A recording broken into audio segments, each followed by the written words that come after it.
E aí, gente, tudo bem? Esse é um vídeo em que eu tô desesperada pra sair de uma ressaca literária e vou recorrer a medidas drásticas. Então, vamos comigo pra ver se vai dar certo, hein? Seguinte, eu li um livro recentemente que eu não gostei, inclusive esse livro aqui, né? Depois eu posso vir no canal falar pra vocês. We Have to Remove This Post. E aí, gente, simplesmente depois disso eu não consigo ler nada.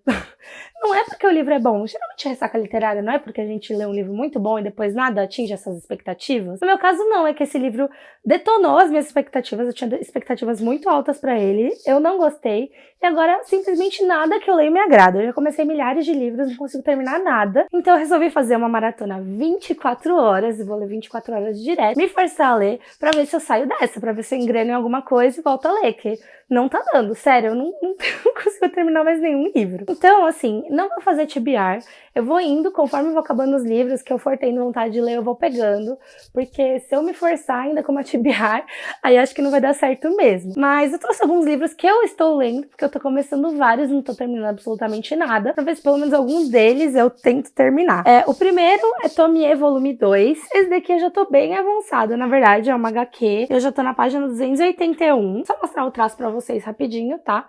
Mas Tomie, eu tenho até um vídeo aqui no canal que eu já falei do volume 1, vou deixar o link aqui pra vocês. Tomie é um livro, é um mangá, na verdade, sobre uma criatura que chama Tomie, na verdade tem o formato ali de uma menina, mas claramente não é um ser humano normal, e faz as pessoas simplesmente caírem de amor, obsessão ou paixão por ela. Então as pessoas ficam totalmente fixadas na Tomie. E isso extrapola num nível em que isso sempre leva as pessoas a assassinarem ela. Então é assim, overkill, entendeu? É violência mesmo. Esse quadrinho, gente, pelo amor de Deus.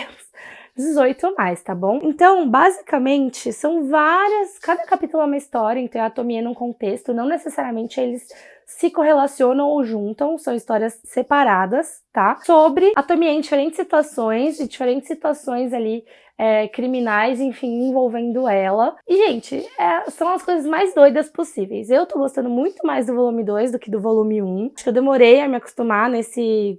horror manga? Horror manga que chama? Mangá de terror, né? De, assim, gore mesmo. Mas tô gostando mais. Tem algumas coisas que a gente vai descobrindo sobre a Tomie, que a gente descobriu no fim do capítulo 1, por exemplo. O que acontece, enfim. E assim, gente, como não esclarecer aqui, mas é claro, né? Sempre que ela é assassinada ou alguma coisa assim, ela volta. Então, é uma entidade, entendeu? Não acaba nunca. Eu não acho que a gente vai ter uma resolução sobre o que é a Tomie, porque não tá se encaminhando pra isso, mas eu não acho que precise também. O segundo que eu tô lendo é esse aqui, Rex, e eu tô gostando, gente, eu não sei porque eu não consigo terminar de ler nada, mas esse daqui, por exemplo, eu já tô meio que na metade do livro, na página 178. Esse daqui é um livro, né, se eu não me engano, de um autor holandês, alguma coisa assim, apesar de que eu acho que se passa nos Estados Unidos, sobre uma cidadezinha que tem a sua própria bruxa. Então tem uma bruxa ali que assombra a cidade. Eu nunca tinha lido um livro de bruxa antes, só que como ele tá com um contexto moderno, então, tipo, se passa nos dias de hoje, e a cidade tenta esconder aquela bruxa, porque, enfim, eles têm medo do que o governo pode fazer, ou, tipo, se vai isolar eles, ou o que pode acontecer, ou que pode piorar ali a situação deles, que eles estão sendo assombrados e tudo mais. É muito interessante todos os recursos modernos empregados aqui nessa história, que é meio de uma bruxa clássica, podemos dizer assim, porque essa bruxa era uma pessoa que viveu ali muitos anos atrás, naquela cidadezinha. Ela foi condenada por ser bruxa, enfim, a cidade assassinou ela, algo assim, e agora ela assombra todo mundo. Então eu acho super interessante, sabe? E acontece ali uma situação que as pessoas não conseguem simplesmente sair da cidade.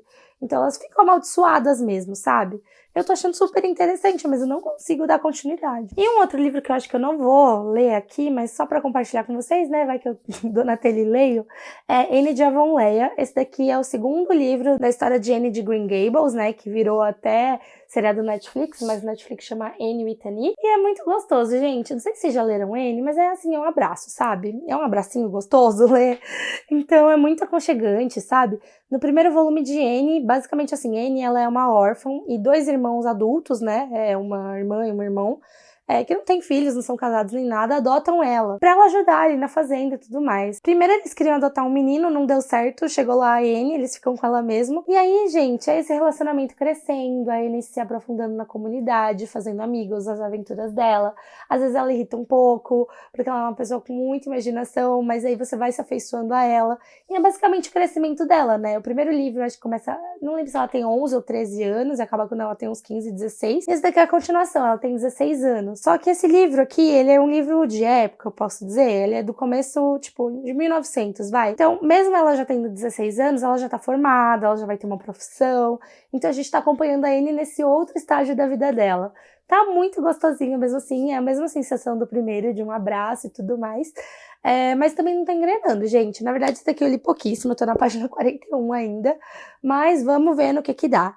Então, é isso, começamos agora. Vou dar start aqui num cronômetro para ler 24 horas sem parar. Vou mostrar para vocês que horas são, né? Atualmente são 6h16 da tarde. Vamos iniciar o cronômetro.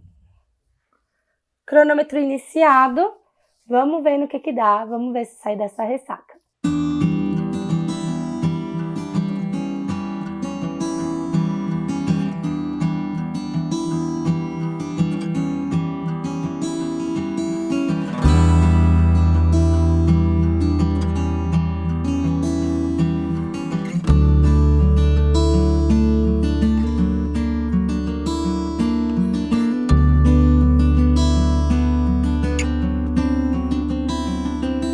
Voltei aqui, um tempo se passou e eu terminei Tomie, volume 2.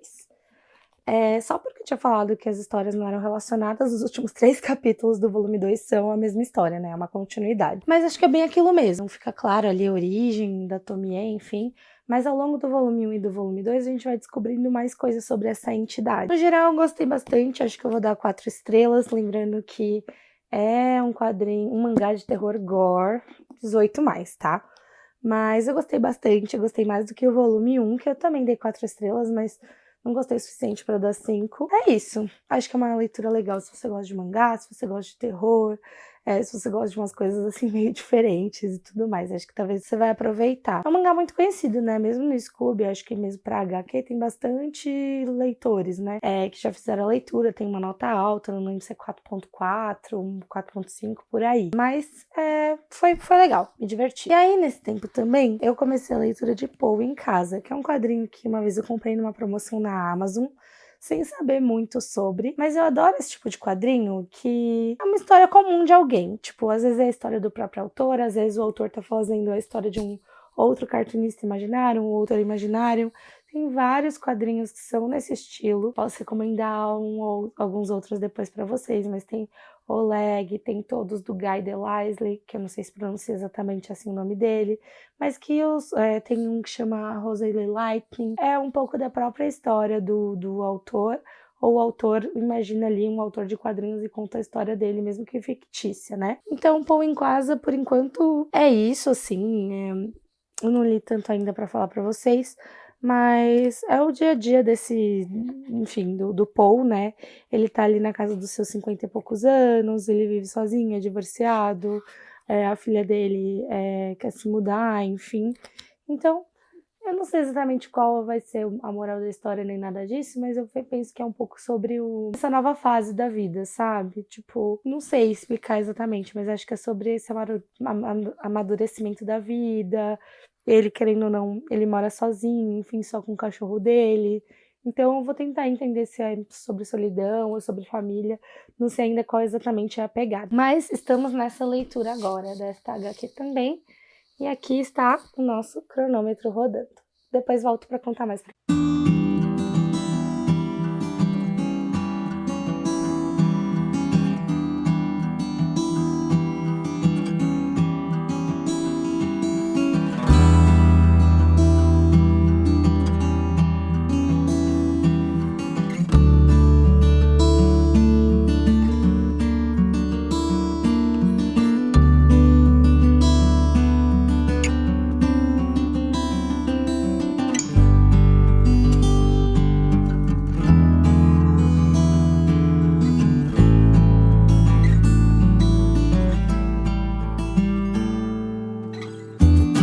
Então, passou-se muito tempo, estamos em 10 horas já.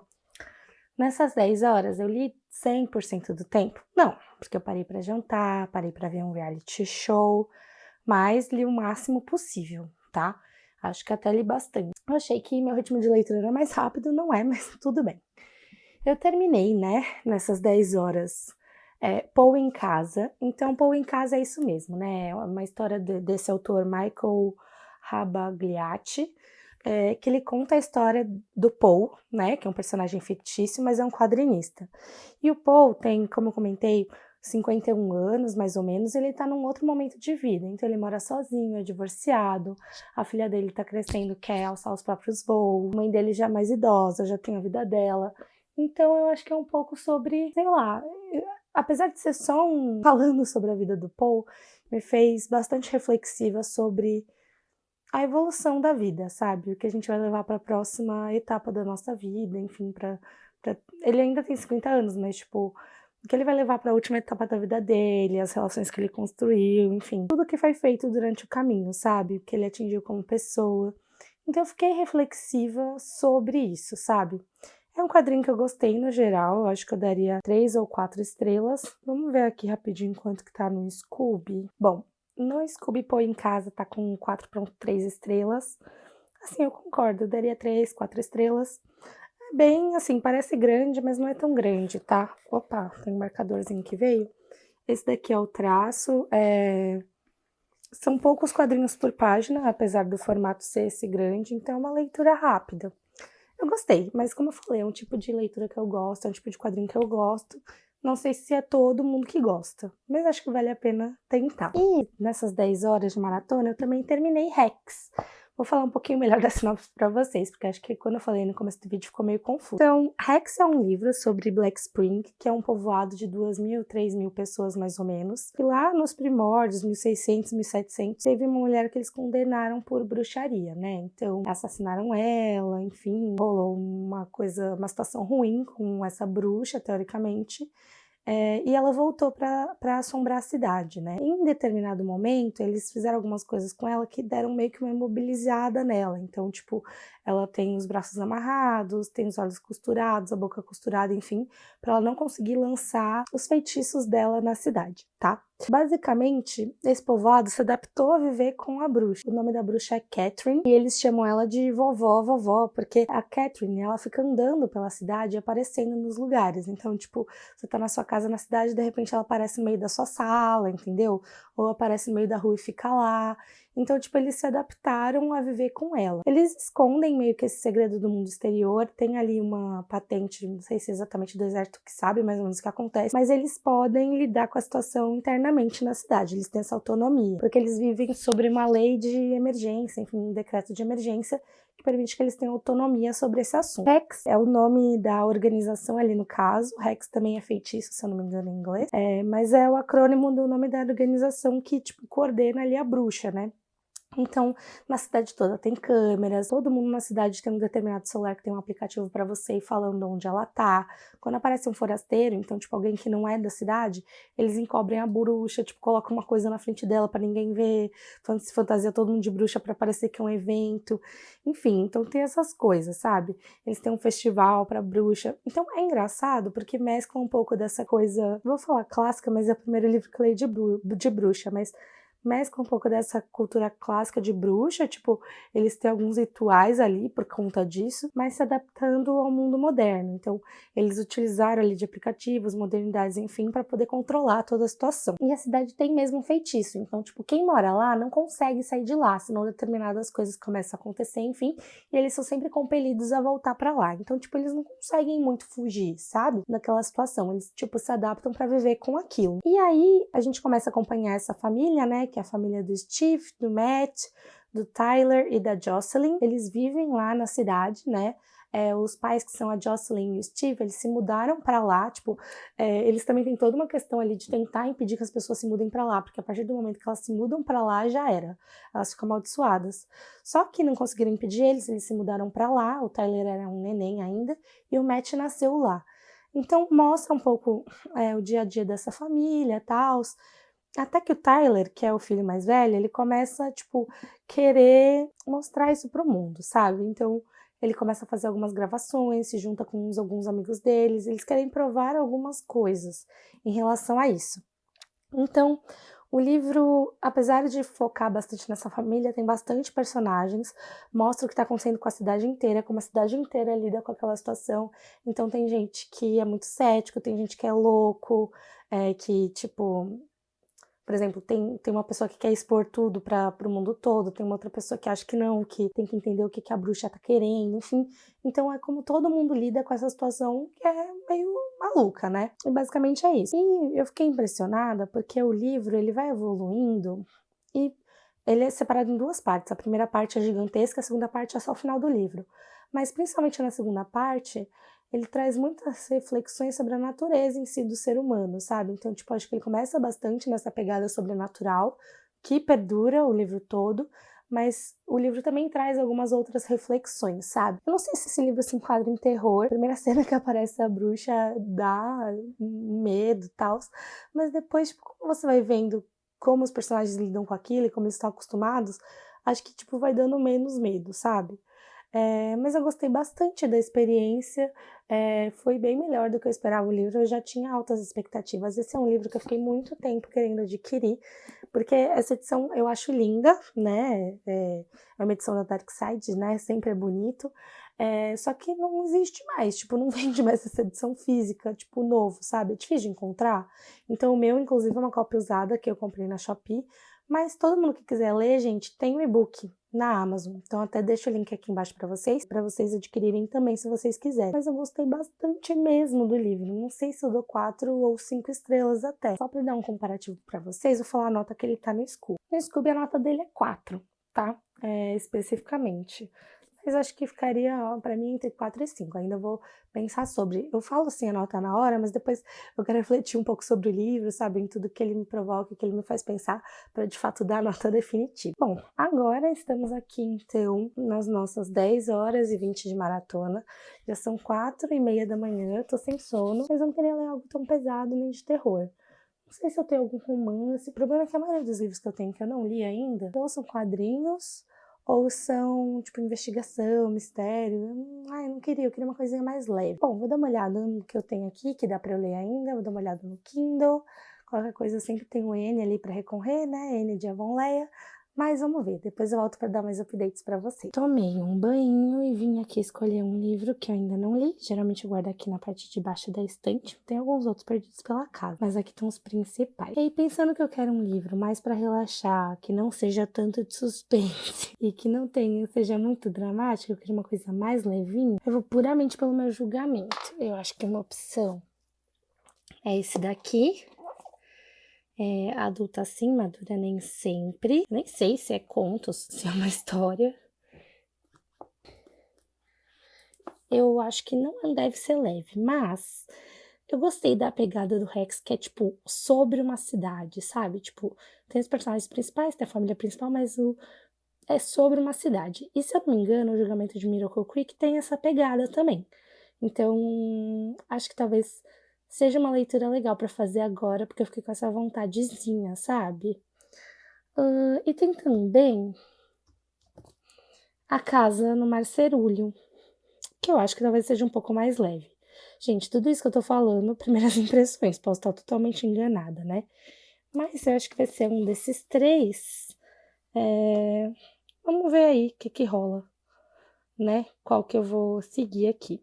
Bom dia, pessoal, estamos de volta. Não deu, quando deu umas 7, 8 da manhã, eu fiquei com sono, não tava prestando mais nenhuma, não era nem sono, era tipo uma falta de atenção total no que eu tava lendo. Então eu achei melhor parar, descansar, dormir umas horinhas, acordei, tomei banho, já é um novo dia, agora eu tô pronto pra retomar a maratona. Eu parei o cronômetro ontem, quando eu percebi que não ia rolar, então mais ou menos perto de 14 horas de maratona, a gente ainda tem 10 aí pela frente. E, gente, eu tava tão cansada que eu parei o julgamento de Miracle Creek numa página que tinha um mapa e eu nem tinha percebido. Então eu não sei tanto ainda da história, mas eu vou falar um pouquinho pra vocês que já entendi aqui do que tá acontecendo. Então, Miracle Creek basicamente é uma cidadezinha fictícia, né, perto de Washington, aonde existiu uma clínica um local que estava oferecendo um tratamento que submetia os pacientes a uma alta taxa de oxigênio. Tipo, eles ficavam dentro de uma câmara, aí mudava a pressão nessa câmara e eles absorviam, eles respiravam oxigênio 100% puro. Isso, teoricamente, teriam propriedades regenerativas, curativas para diversas doenças, tá? Não sei se isso é um fato real, se esse tratamento existe, mas é o que é trazido aqui no livro. E aí o que acontece é que um belo dia pega fogo essa câmara. Então era uma câmara bem grande, né? O local se chamava Miracle Submarine, porque de fora até parecia um submarino. E várias pacientes e os seus acompanhantes conseguiram entrar ao mesmo tempo para fazer esse tratamento ao mesmo tempo, tá? E aí meio, acho que baratear, tipo, todo o processo, sabe? E aí pula, depois desse overview, dessa explosão inicial que acontece um belo dia na câmara, um belo dia não, né? Acontece um dia na câmara, já pula para um julgamento, em que a gente vê que a acompanhante de um dos pacientes está sendo acusada de provocar esse incêndio criminoso, né? Eu acho que é um livro que vai, tipo, mostrar o ponto de vista de diversos personagens, porque eu acho que o cenário do livro será o julgamento, não sei se todas as páginas, porque até é um livro grande para contar só do julgamento, né? Tem, sei lá, quase 400 páginas. Mas eu também gosto bastante dessa temática tribunal, até em séries, filmes, enfim. Em livros, acho que também. Então, basicamente é isso. Eu não sei muito ainda sobre a história. Conforme for evoluindo, enfim, eu vou trazendo updates para vocês, tá bom? Quando eu percebi que eu ia cair no sono, então eu parei o cronômetro e agora a gente vai reiniciá-lo. Ainda tem 10 horas e umas 400 páginas para ler, mas eu acho que dá tempo, sim, se eu focar bem, né? Se eu me concentrar. Então, vamos lá.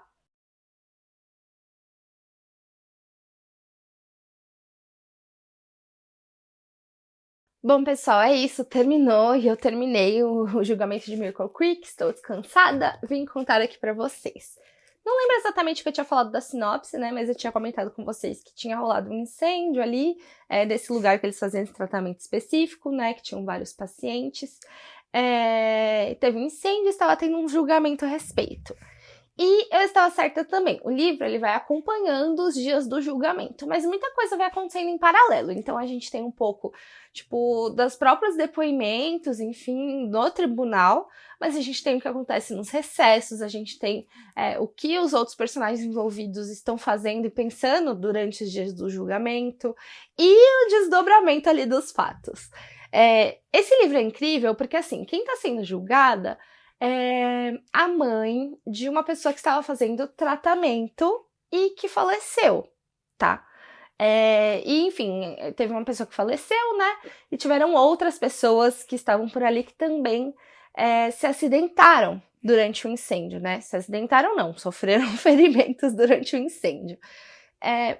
Enfim, essa pessoa está sendo acusada, né, como um incêndio criminoso. E o tempo inteirinho do livro você vai mudando de ideia sobre: será que essa pessoa é culpada? Será que é fulano? Será que é ciclano? Será que é beltrano? E assim, gente, não é só assim, se ela é culpada, tipo, entre a pessoa que está sendo julgada e uma outra pessoa, é entre todo mundo. Parece que todo mundo, em algum momento, teria algum motivo ou teria oportunidade e toda hora você vai mudando de opinião. E assim, eu consumo muito livro de mistério, suspense, investigação, série, documentário. Então, tipo, você vai pegando com o tempo o que tá acontecendo ali, sabe? Porque tem algumas fórmulas que se repetem e tudo mais.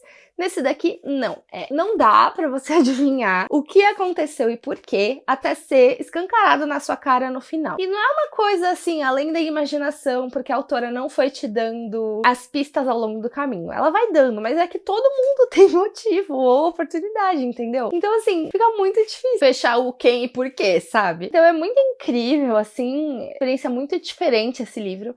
Acho que sempre que alguém me perguntar que livro de mistério eu leio, esse daqui. Porque, beleza, óbvio, né? Tem uma morte no começo do livro, nesse incêndio e tudo mais. Mas é um livro muito mais sobre o mistério em si, sabe? Porque já tá no julgamento. Já foi o fato, entendeu? Agora é só uma análise que todos eles estão fazendo sobre o fato que já aconteceu. Então eu achei incrível. Eu não sei se a autora Andy Kim tem outros livros publicados, mas quando ela tiver, eu vou estar lá para ler. Sério. Esse livro é muito bom. Então, fica a dica para todo mundo mesmo. Gente, é isso. Esses foram os livros que eu li. Sempre quis fazer esse tipo de maratona. Foi muito legal a experiência. Pretendo fazer outras vezes. Quem sabe eu vou me desafiando mais e mais. Consigo ler por mais tempo. Ou com mais concentração, enfim. Lembrando que leitura não é uma corrida, assim, é muito mais pra eu me divertir, entendeu? Pra me divertir, pra eu poder ler coisas que eu já quero ler e poder fazer uma coisa que eu gosto muito, tá? Se vocês quiserem comprar qualquer um desses livros ou qualquer outro livro na Amazon, os links estão aqui embaixo, como vocês já sabem. Ajuda muito o canal e vocês não pagam mais nada por isso, tá bom? Então, um beijo, gente. Até o próximo vídeo. Tchau!